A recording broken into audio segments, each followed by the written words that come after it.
So good morning. I'm Tracey Sparrow, the president of Nextdoor, and thank you for joining us this morning. There's a lot going on at Nextdoor, and since we can't see you in person, we decided to catch up virtually. For the next half hour or so, you'll get an update on what's going on at Nextdoor, and then we'll have time for Q&A.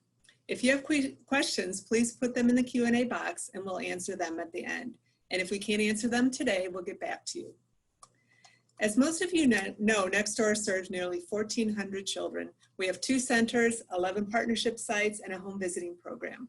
We often say that we are doing the most important work in Milwaukee, and we say that based on brain development research.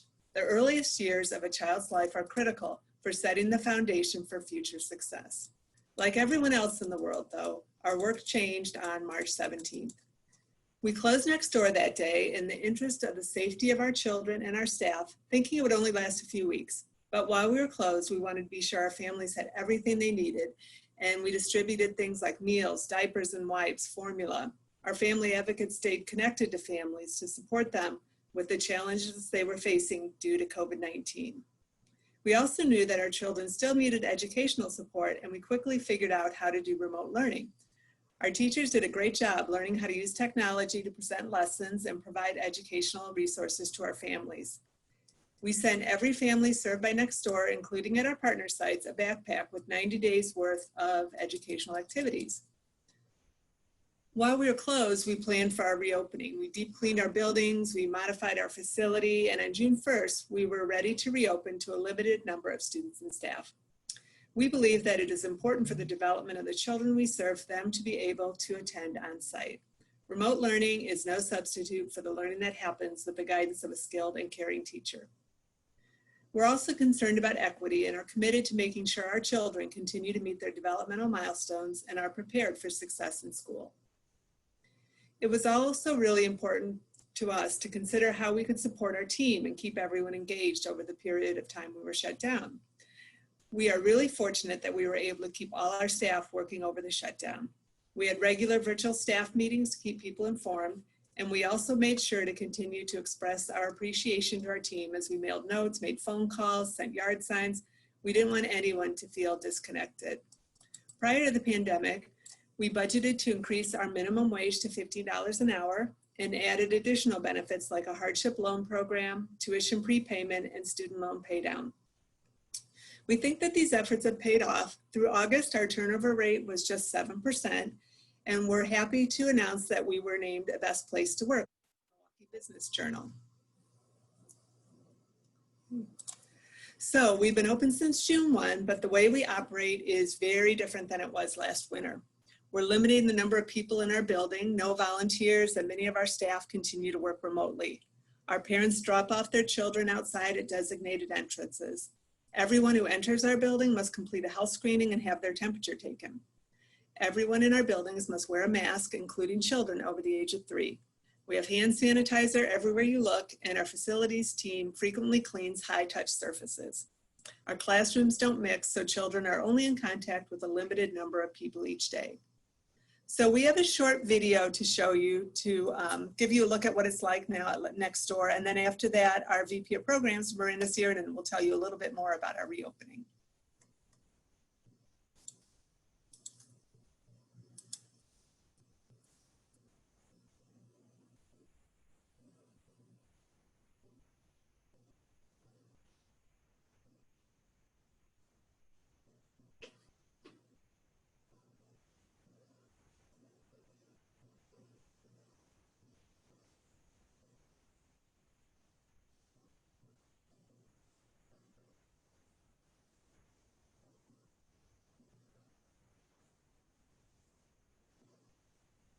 All right, some technical challenges. Maybe we want Myranda to say her little piece and then we can show the video.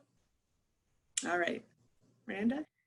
Sounds good. Thank you, Tracey, and good morning, everyone. So as Tracey mentioned, as we plan to reopen Nextdoor, it was important that we ensured that we had options for families that included both virtual as well as on-site programming.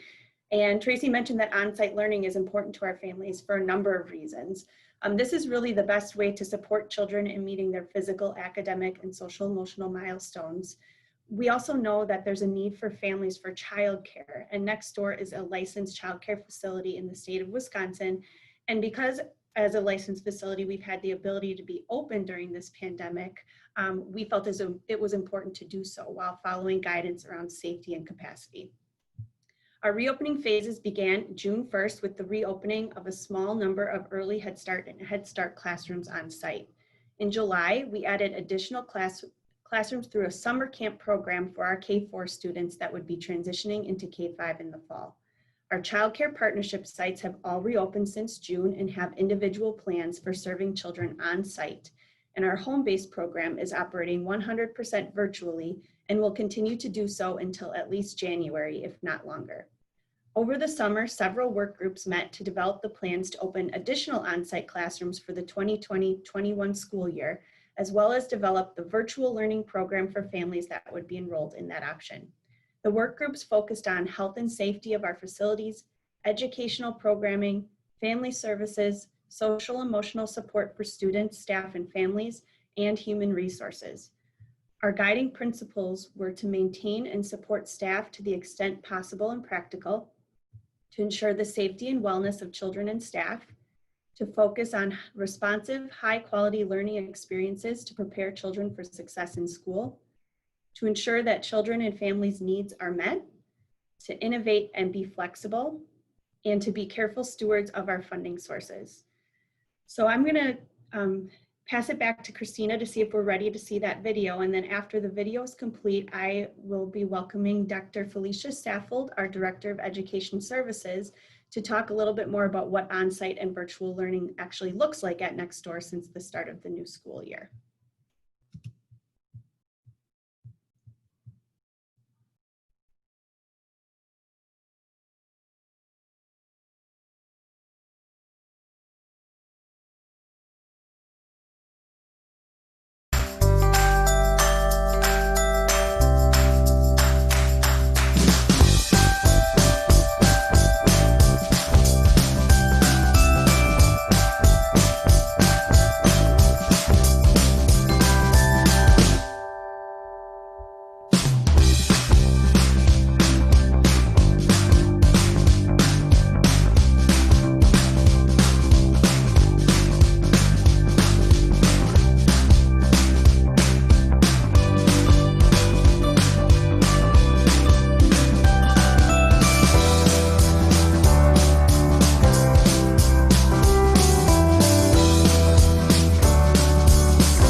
Well, hello everyone.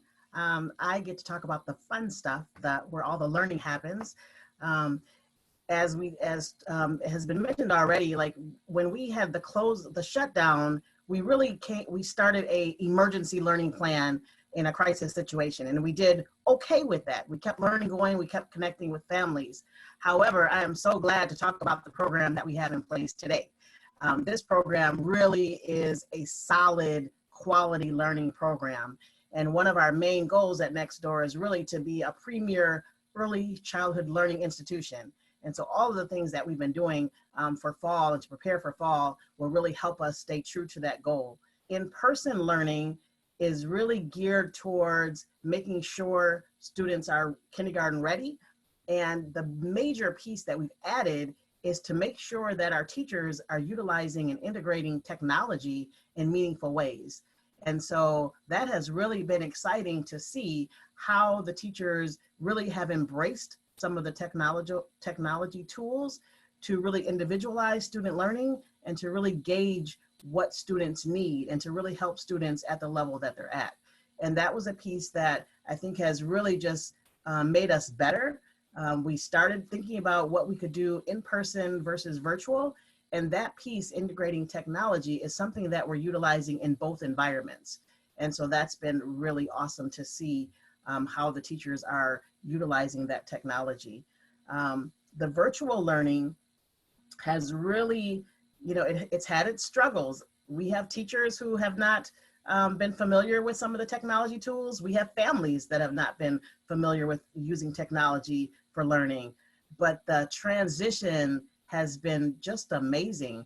We have some teachers who are really personalizing their virtual backgrounds. We have teachers who have their children's names in the background, they have shapes in the background, and so they're really getting that classroom feel. And so families feel comfortable, kids feel comfortable, like they're going to school. And so that's been really exciting. And I think the teachers, the more they personalize their virtual backgrounds and putting those personal touches that they would do in their classroom, they're embracing this environment as well. We invested in 2 major learning platforms, Seesaw for our K-5 kiddos, which is really consistent with what many of the major school districts are using. Seesaw is wonderful in the fact that teachers can assign lessons, students can record themselves doing lessons, and that give and take is there. So it's not just teachers recording information and students listening to a blank recording, but students can record themselves reading or practicing skills, and the teachers can get that feedback immediately. So that has been really good to see. And for our early learners, we use our TSG learning platform, which really gives parents and families some additional extended learning opportunities. The families can see clearly what the children are working on or what skills are necessary. And there's really nice how-to guides. It tells the families exactly what to say to the kids, what materials they need for the kids, to really walk children through some of the activities that will help them practice the skills that we know will help them be school ready. So that's been exciting. In addition, the collaboration that our teaching staff has now is very different than it was prior to the pandemic.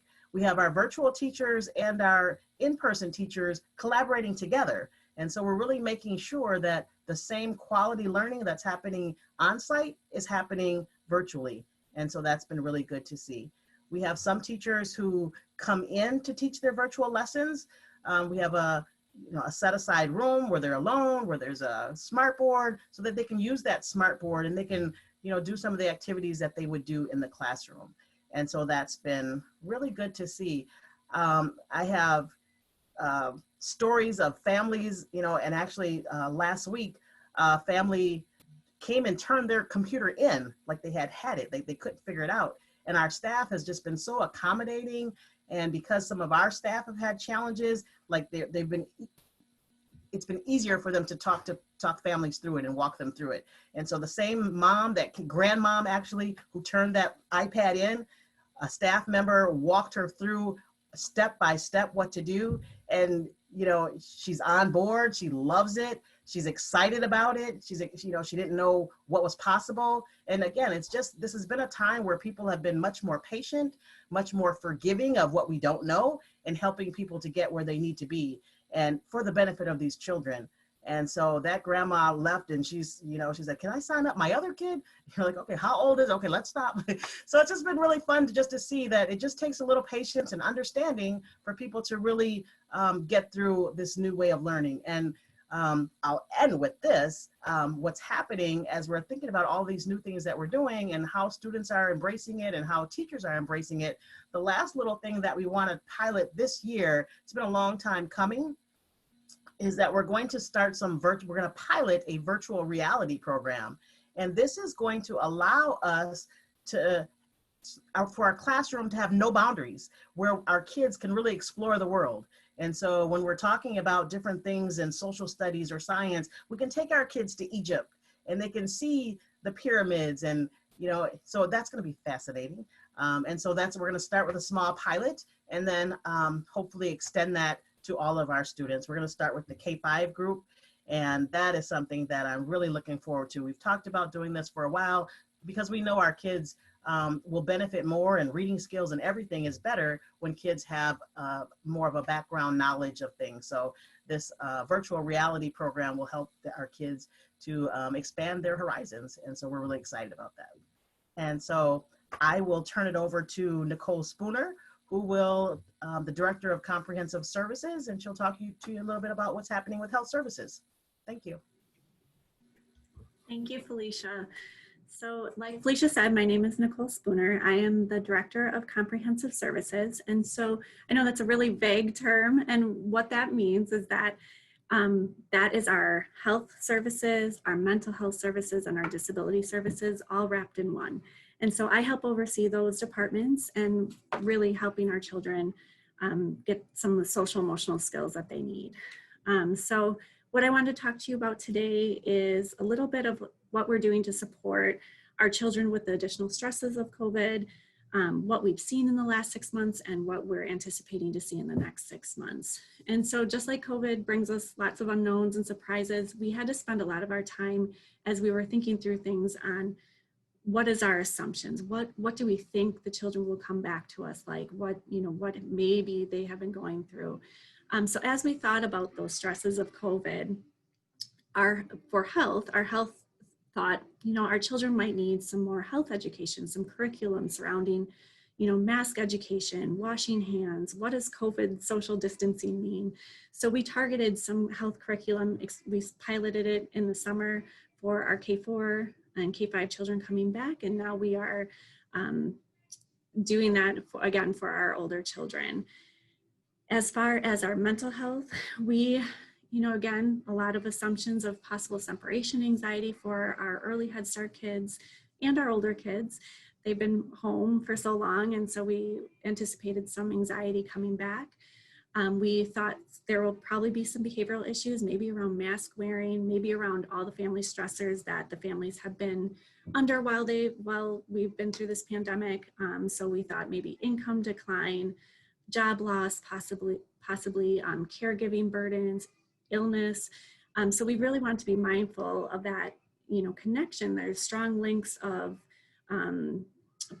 between parental psychological well-being and how that affects children. So we really want to be mindful of that. And so with that said, we are offering a connection to our Next Steps clinic, which is right upstairs at our 29th Street clinic, or our 29th Street site. And this clinic provides not only autism diagnosis, but now they are providing virtual counseling as well for our families. And they're making that connection with the parent-child interaction therapy services. So again, the parents who have really been struggling maybe with their children at home, the children who have been struggling, we're connecting them with that resource.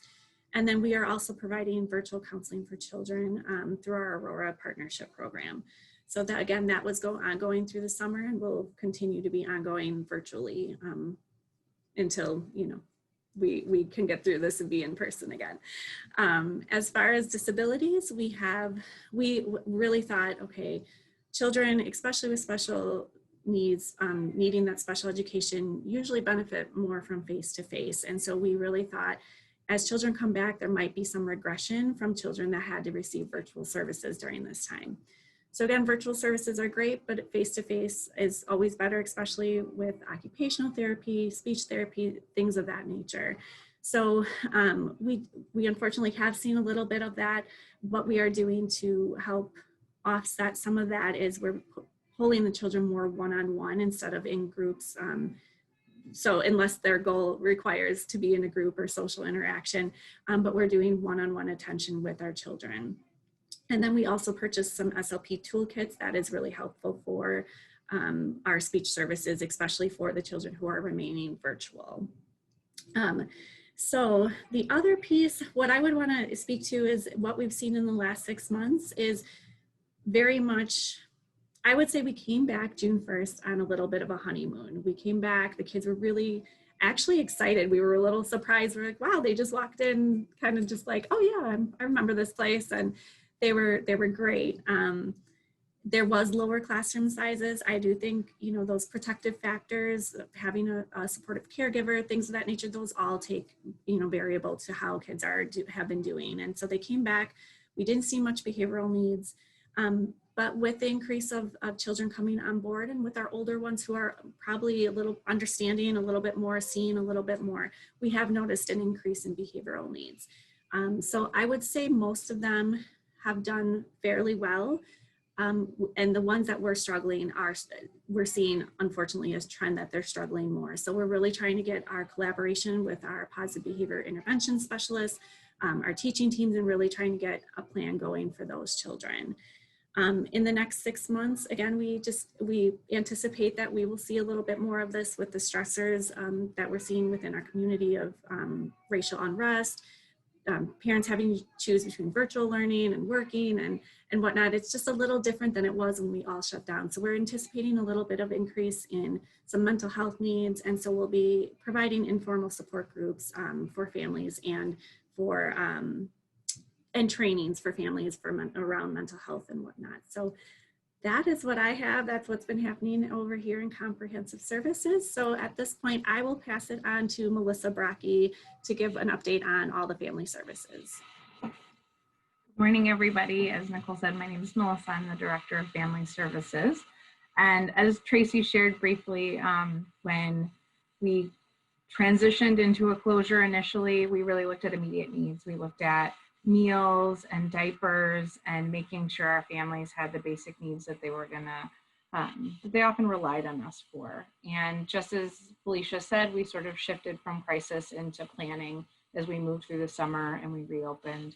Within the family services team, we've been focused on providing more frequent contacts to our families than maybe what we would traditionally do if we were in person. So weekly contacts to families, touching base, reaching out to make sure that we're supporting them.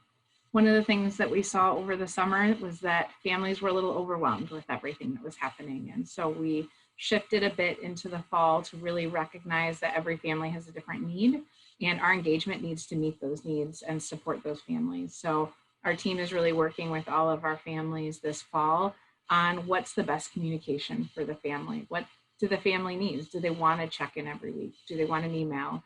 Are working families in need of a different level of engagement and strategy? One of the tools that we're using that complements what education is also using is something called Ready Rosie. You can go to readyrosie.com and see the platform that we were able to invest in for all of our families, including our childcare partnership sites and our home-based teams as well. And what that is it's a platform that parents receive. It's an app on their phone or they can get it through the website. And our advocates and parent educators send families what are called modeled moments. And these modeled moment videos are 2 or 3 minutes, and it's related to the learning strategies that are taking place in the classroom to really help the parent model that learning at home. And it's something that we encourage for the older children to watch with their families and then do the task or technique that the video is showing the parents to really engage in.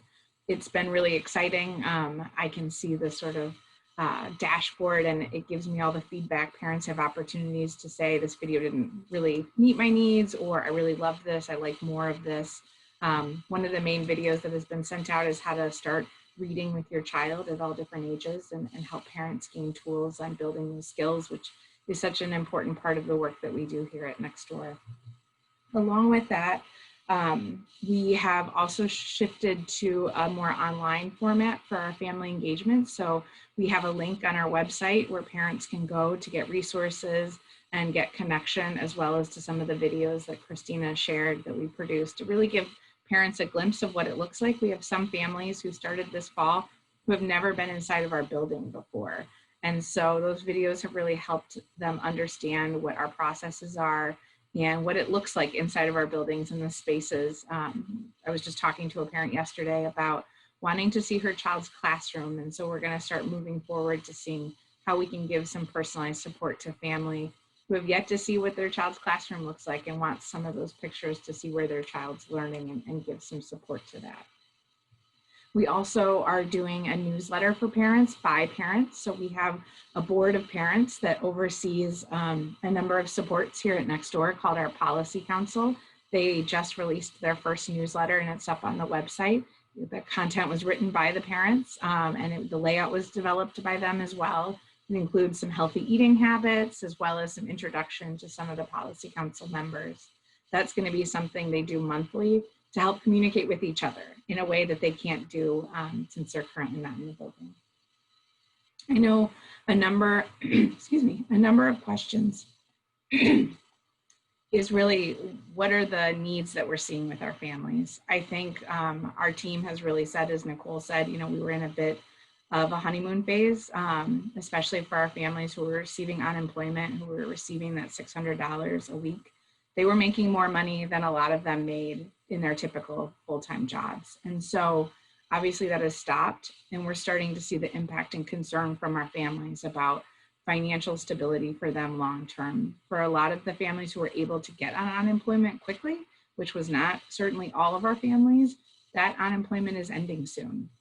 And so families are really preparing for what is the next phase of their financial future look like. And that eviction moratorium and the process to make sure that there's some safety measures put in place to protect our families from being able to avoid homelessness and stay in place. I know a lot of the concerns we're hearing so far is about our electricity bills, is about what does it look like when it gets colder outside and how we manage some of these things. And so our teams are really, every week we're getting together and looking at what resources have come available through the city, through the county, and making sure our parents are connected to those resources so they can plan for their family's future. The other piece that we're really looking at for them is how we've continued to work together. So like Felicia said, I was going to talk about that grandmother as well.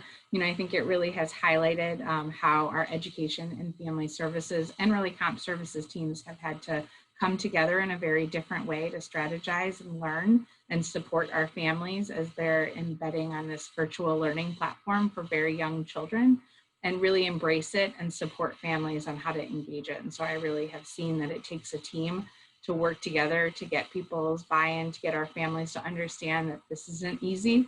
We're all learning as we go, and we're really supporting ourselves in the process to make sure we have the best success for the children that we're serving. So thank you, and I'm going to go ahead and hand this back to Tracey.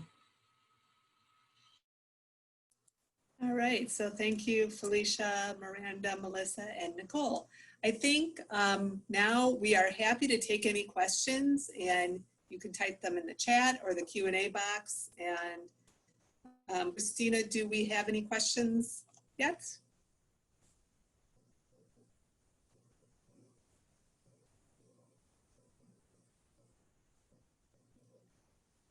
Hi, yes, so we do have a question here for us to start us off. All right, so the question here is, while the COVID situation is fluid and uncertain, do you have best guess time frame for welcoming Books for Kids back, volunteers back on site? And so maybe Myranda, I'm gonna give that question over to you.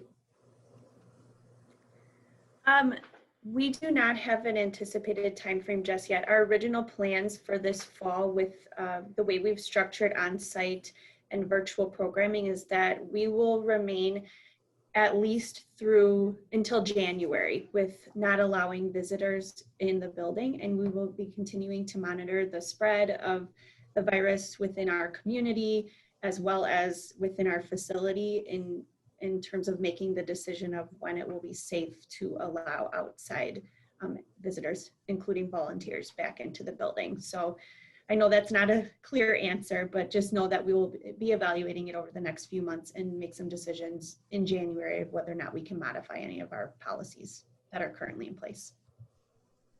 I will say that we do have volunteers who are cleaning our books. We still continue to get book donations, and we have volunteers who are cleaning them remotely. So if anyone's interested in that, that's an opportunity for Books for Kids. All right, I've got another question here. I like everything you're doing. Please don't cut anything. How has all of this affected the budget, especially spending, funding, and donations? So I'm going to start with you, Tracey. Sure. So that's a really great question because we're not sure, but we're anticipating that what we budgeted, for example, for childcare subsidy is going to be significantly lower since we're not serving as many children on site. Philanthropy is sort of hard to predict, and Christina might weigh in on that, but so we're not sure where that is. We also, we're just anticipating that we're going to have to be much more careful and thoughtful. I think we always are, but this year is going to be particularly important to make sure that somehow we can deal with all these challenges of lower revenue without impacting our services. And so far we've been able to do that. We're pretty financially stable, so we've been really fortunate in that regard. And I would add, from a philanthropy standpoint, that kind of in the bigger picture of philanthropic world, organizations are anticipating maybe 20% drops in philanthropy this year. This really, the next few months will be particularly telling for most organizations because even though the tax law changed, people are still in the mindset of giving at the end of the year. So traditionally, either whether it's through United Way campaigns that they do, or through just their end of year giving, their donor advised funds, things like that, that tends to be handled. It seems really the last 2 weeks in December, not even December anymore. It gets later and later every year.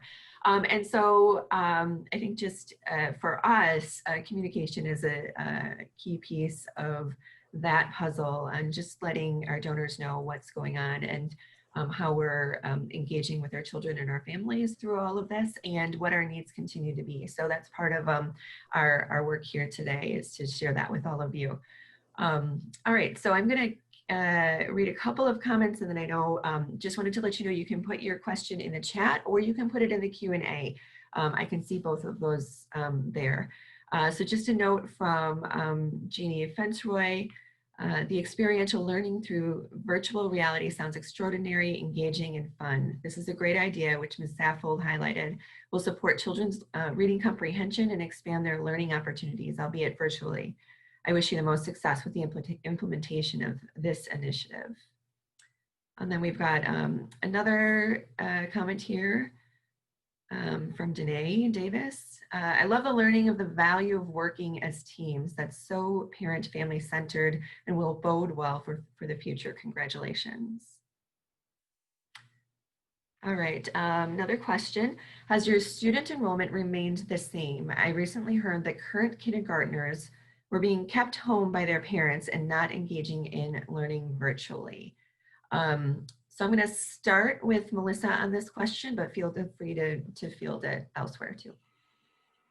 Yes, so speaking directly for kindergarten, we have about 100 spots that we typically have for K-5, and we have 87 of them filled currently. We have in-person 15 spots per classroom with 10 kids virtually. And we have definitely seen a demand for more in-person than virtual from families, and that is across the board for all of our enrollment. Every classroom that we have open and that we have been opening or slotted to open in the next couple of weeks is full. And we have a wait list of families who are currently in virtual learning that are hoping to get into in-person. So I will say that in-person is definitely the demand we're seeing as far as the themes go. However, we have seen that, as Felicia said, a number of our families are really embracing virtual learning. They were prepared for it. We were able to provide technology to families in all of our learning options. So even in early Head Start, we give them an iPad, whereas in kindergarten, they get a Chromebook to make sure that if they needed it, they had the technology to give them that success. And so our enrollment is not where it would be in a typical year, but it is in a positive place, we feel like, for the ability to serve the families that are in need of us. I would just add to that too, is that we really are paying close attention to not just attendance, but engagement. And so some of the things that we're seeing, like if a family has not attended online or in on a virtual session, the advocates and the teachers are calling those families, and they're really able to walk them through how to do some of the activities. And so if the family is still having the child do the activity or the learning assignment, that's important because we know the child is practicing those skills that are necessary. And our platform that we're using for the kindergarten students really allows them to submit assignments and evidence of the learning, as well as our two other big supportive technology tools that we're using, Khan Academy and Lexia, where students can still, whether they log in and have a synchronous session or not, asynchronously, they can get on Khan Academy, they can get on Lexia, and the teacher can really see how the child has performed, what skills they're missing, what things that they need more practice on. And so again, we really are looking at that engagement piece as well, that evidence of learning. And so some families, while they may not be consistent with checking in online, they have been more consistent with doing those evidence of learning checks. And so that's important as well. Okay, so our next question, can I assume your families know your space is safe and that may be in a factor for having such positive enrollments when others are losing enrollment? And then there was a further comment just saying that it's about perception. She's not assuming that other spaces aren't safe. So Melissa, I'll have you answer that one as well. Yeah, we actually sent home a parent survey early into the summer and working with Christina and the development team to really think about that. And we asked our families, do you think Nextdoor is a trustworthy source of information? And they said yes. Overwhelmingly, all of them said yes. And so then we recognized we wanted to create materials and images, just like the video that you saw, that gives them a glimpse into everything that we can do, even though they can't be physically in our space. And so those videos have been immensely helpful for new families to give them sort of reassurance that this is the practice that we're taking in place. They also visually see it every day during pickup and drop off. Our staff are wearing masks. We're trying to be really mindful of our space. And even as we started this month, we've gone back and restructured how we line up children and our space in some of our lobbies, and that we're taking temperatures, that we're doing screenings. I've even walked families over using the Zoom platforms. I hosted a couple parent town halls in August to answer questions and give parents some visuals. And I walked over to the machine that we have that screens us for temperature checks. And so, yeah, I think we've been really transparent in the process. We have engaged our policy council on suggestions and ideas. We have a COVID handbook that is adjacent to our current family handbook that families get every year. We also did a parent orientation that is virtual. So it's a PowerPoint slideshow that families can go through, and we talk about some of the differences that we're doing and modifications that we've made during COVID to really address some of the safety concerns. And I think we've been really flexible, which I think has been a really important part of our enrollment. I know I talked to a mom who was new to us, really wanted her 3-year-old to start in a school, but was very anxious about it. Anxious about her child never having been in an environment with other children. And she's always been home, what that was gonna look like, which is a normal nerve for all parents who start that first year of school, but also what this meant wearing masks and things like that. As Nichole said, we saw that the kids were far more resilient sometimes than the families. I hand out masks. The kids are the first ones to say, like, where's mine? Can I get one? And so they've been, I think, sometimes much more embraceable of the masks than some of our other mandates. But I think even our families that struggled with some of the expectations we had for them have worked through them. And our team has been really supportive. We're never an organization that says like, oh, if you don't do it, you're gone. We're always really working through what's happening and what is the parent's experience and how do we support them through that opportunity to understand the measures we're taking and the measures we want to make sure our staff and our building stays open and our children stay safe. All right, we have a question in the Q&A. Is there a way for an individual donor to direct a donation to, for example, an electric bill relief for our families? And so I am also going to look to Melissa just to talk about how we approach those kind of acute needs of families. Yes, so we typically don't provide individual funding. We really look to our community partners to provide that support. So we partner with a number of housing programs that often also provide electrical support. We have a few independent programs that we can give some support through, like our prenatal work. However, we really look to connect them to the community resources that are the experts in providing them that support. And focusing on more the education and the engagement piece. So we often refer out to a lot of things. We have been able to provide donations and accept donations. I'm sure Christina could share where to go on our Amazon wish list of hygiene supplies and things like that that are a little bit more tangible versus monetary. And we've done a couple different drive-throughs for parents who are in need to come through and get kitchen kits, to get hygiene kits, to get bathroom products that we've been able to donate, as well as food bags and food donations as well. So those tangible things are a little bit easier for us to provide to families than individual monetary donations that go directly to families. Mm-hmm. And I'll add to that, when we were closed down, we focused very much on that. Melissa had a food resource, and then we had our emergency wish list that we were sending individuals to be able to help support. And what our focus is starting now in September and moving forward is really on a monthly basis, having several different types of needs available for people to support. So doing different types of drives, some of the ones that Melissa mentioned, and then also book drives. As you know, our Books for Kids program distributes books to our students as well as children across Milwaukee. And we're actually in a space where we're trying to increase the amount of books that we can get to families as well. So those will be promoted on social media, through email, and then also direct connections with individuals and on our website. So you'll see those on a monthly basis, what those changing opportunities are. So look for those. All right, we've got another question in here. What sort of changes in staffing do you anticipate will be needed in the future to ensure that you can continue to meet the needs of the families and your staff, while also meeting the CDC requirements related to COVID-19? For example, do you expect that there will be a need for additional teachers to maintain smaller numbers of children in the classroom as the number of children moving to in-person instruction increases? So I'm going to give this over to Myranda first, and feel free to expand to others as well.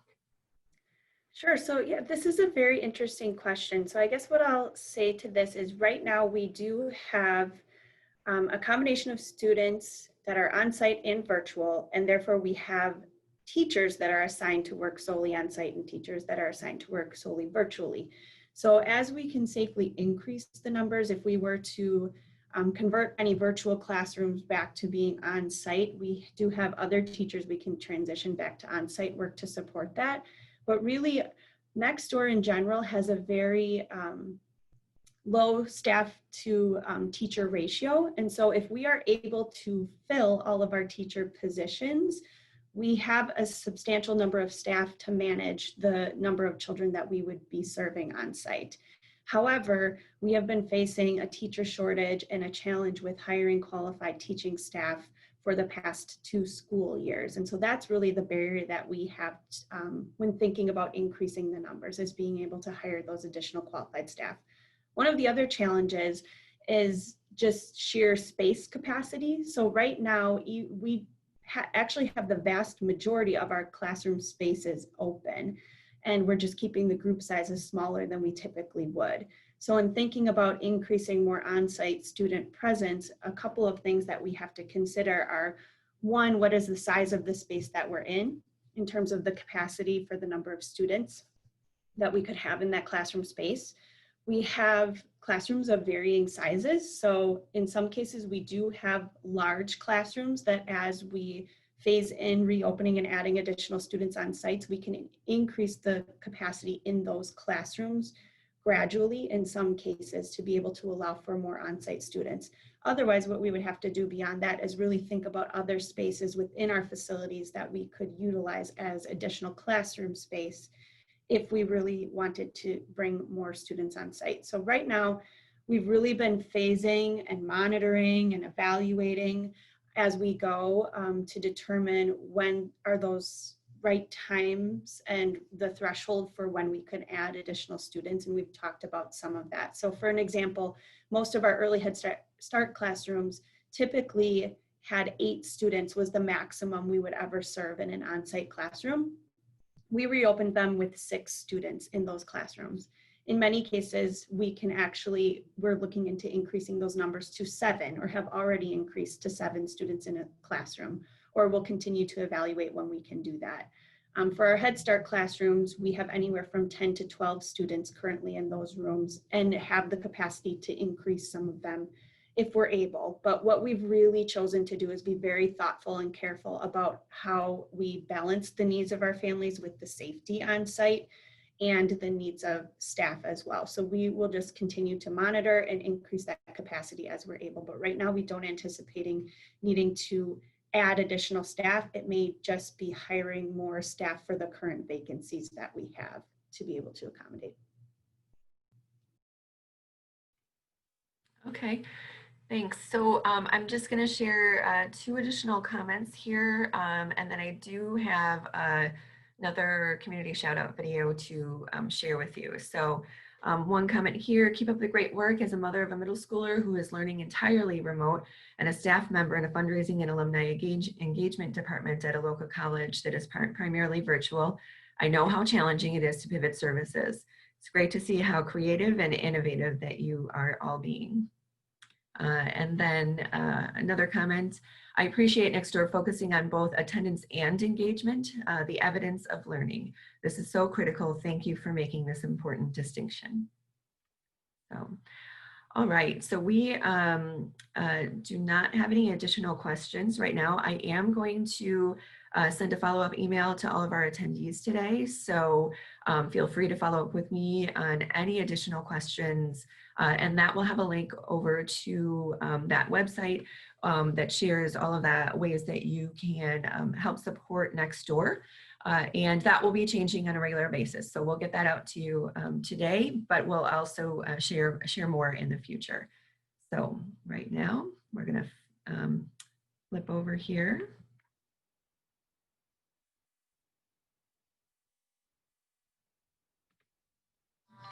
Hello, my friends over at Nextdoor Foundation. This is Alderman Cavalier Johnson, president of the Common Council. Just reaching out to say thank you for everything that you do. I love the Nextdoor Foundation. I love Read with Me. I love the Walk for Children.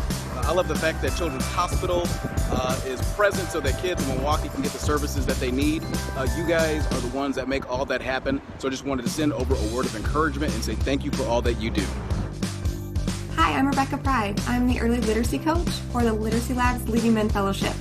I love Nextdoor because you are sensitive and encouraging to students, all while providing the education they deserve. Not only does that help build a positive self-image for each child, it also builds a strong community. That's incredible. Keep up the good work. If Willow, the volunteer Read With Me dog, could talk, she would want to remind all of her Nextdoor friends that you are kind and you are wonderful. You make a positive difference in the lives of the Nextdoor kiddos and families every single day. Willow and the human Read With Me volunteer Stacy both say please stay safe and have a fabulous school year.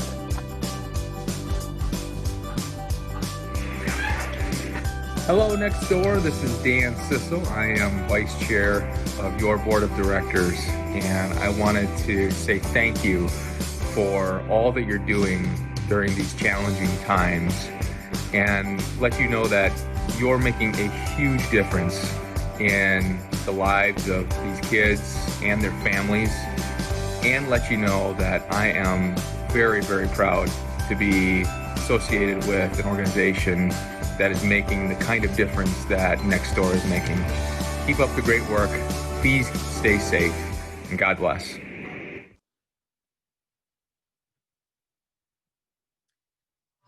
Hello, my friends over at Nextdoor Foundation. Okay.